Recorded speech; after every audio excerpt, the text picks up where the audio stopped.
পবিত্র বাইতুল্লাহ অর্থাৎ মক্কাতুল মুকাররমায় যে কাবা ঘর, সেই কাবাকে কেন্দ্র করে কাবার দিকে মুখ করে নামাজ আদায় করতেন। কিন্তু কিছুদিন পরে আল্লাহ রাব্বুল আলামিন আল্লাহ রাসূল সাল্লাল্লাহু আলাইহি ওয়াসাল্লামকে নির্দেশ করলেন যে আপনি বাইতুল মুকাদ্দাস মসজিদে আকসা সেই দিকে ফিরে আপনি নামাজ আদায় করেন।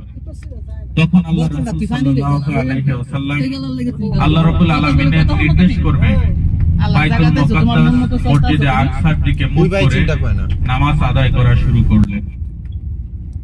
প্রায় 17 মাস আল্লাহ রাসূল সাল্লাল্লাহু আলাইহি সাল্লাম সেই বাইতুল মুকাদ্দাসের দিকে মুখ করে নামাজ আদায় করলেন, কিন্তু আল্লাহ রাসূল সাল্লাল্লাহু আলাইহি ওয়াসাল্লামের মনে বারবারই আকুতি ছিল যে বাইতুল মুকাদ্দাস কিবলা না হয়ে যদি বাইতুল্লাহ কিবলা হতো তাহলে না অনেক ভালো হতো। আল্লাহ রাব্বুল আলামিন আল্লাহর হাবিব সাল্লাল্লাহু আলাইহি ওয়াসাল্লামের মনকে বোঝেন। আল্লাহ রাসূল যেটা চান আল্লাহ রাব্বুল আলামিন সেটা করে দিয়েছেন। পরবর্তীতে প্রায় 17 মাস পরে আল্লাহ রাসূল সাল্লাল্লাহু আলাইহি ওয়াসাল্লাম একদিন আসরের নামাজ আদায় করতেছিলেন। 2 রাকাত নামাজ তিনি বাইতুল মুকাদ্দাসের দিকে মুখ করে আদায় করেছেন।